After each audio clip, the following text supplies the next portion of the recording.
Film FLAM. I am the JD Richard. This is brought to you from Ceiling Fork Entertainment. All right, coming out the other side of Halloween, I wanted to focus on a couple of highlight surprises from the month of blood-drenched cinema. Always a radical adventure. I'm gonna try to use a lot of 80s terms in this. We'll see how this goes. No, mix 80s and 90s. I can't remember which decade they're all from. Okay, let's talk about one of two major surprises from the horror movie month. Totally Killer, a new horror film, just dropped on Prime, I think early October. Saw a trailer, looked very interesting. Essentially is exactly what the trailer said it is. Girl, modern day. Her mother grew up surviving essentially a slasher event. Think Halloween, Jason. Her friends were all stabbed to death many times. She survived. In the modern day, her and her teenage daughter have typical mother-daughter grief moments. A killer, after all these years, some 30 years, shows up, offs her mother, insert time machine back to the 80s to try to alter current events and save her mother's friends. So one thing I always love about horror is that it can be any genre. It's the only form of film entertainment that can literally be horror action, horror drama, horror comedy, horror sci-fi. You can plug these other elements into a horror structure and it can still work. It can also fail horribly. However, this film walks that horror comedy line, I think, extremely well. One, the time machine angle is ridiculous. Even how it's introduced, it involves a photo booth that can send someone back in time.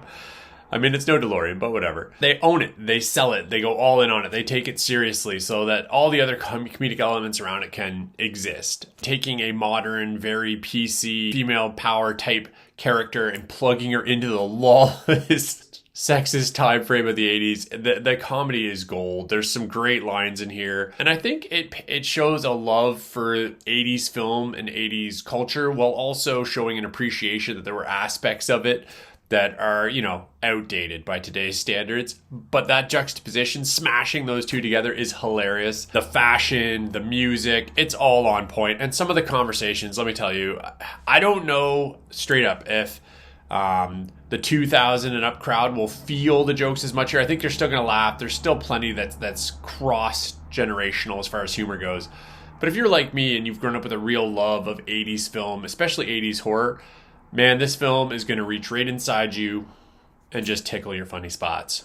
I could have worded that better, but I'm just rolling with it. The film stars Kiernan Shipka, I think is her name. Probably most famous for Chilling Adventures of Sabrina, a show on Netflix that started off on fire, and I think everybody in the world was talking about it temporarily, and the subsequent seasons did not hold up to that promise of the original season. But she was a very talented actress, and I think a great choice for this role. She walks that line where she is taking everything like life or death seriously, but with just enough of like a wink to the camera that it can sell all these crazy things happening around her. Really funny joke in here where she's just eating all these weed brownies and not getting high and realizes that the difference in, our medically amplified, botanically, chemically, the weed today is not the weed of the 80s, where there's twigs and leaves and all of this. These little jokes are great. Olivia Holt as the young version of her mother,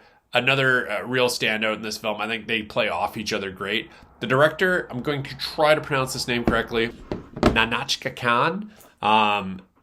Really great job with this film. I mean, she does bright, colorful, and the violence in this movie surprisingly comes out of nowhere because there's just joke, joke, social commentary, sexist related joke. Hey, hearts, feels, blood. All the time. Ahoy! You over there! What say you? And smush into that time travel. It's a great time. She does a great job balancing this. If you like films like Happy Death Day would be a great comparison, where the film is dark and violent in parts, but still fun, bright, has a really great energetic lead. I think this is going to be right up your alley. Definitely a surprise of the horror season for me. I wasn't expecting too much for it. I just kicked off the month with it, actually. And it set the mood for the rest of the month. I'm going to get one more of these surprises of the month up.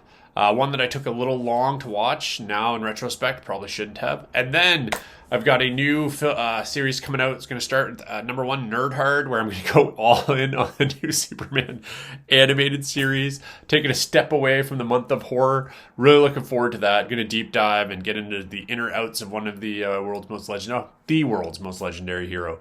Hopefully you had a great, happy, safe Halloween out there. I found some great films to watch. And if you haven't watched this one, throw it in the mix. Think if you're a horror fan out there, just want something a little bit goofy and still covered in blood, it's probably going to check the boxes. I'm going to give this film a surprising 3.5 out of 10. It was a good time. Till next, Film Flam crew.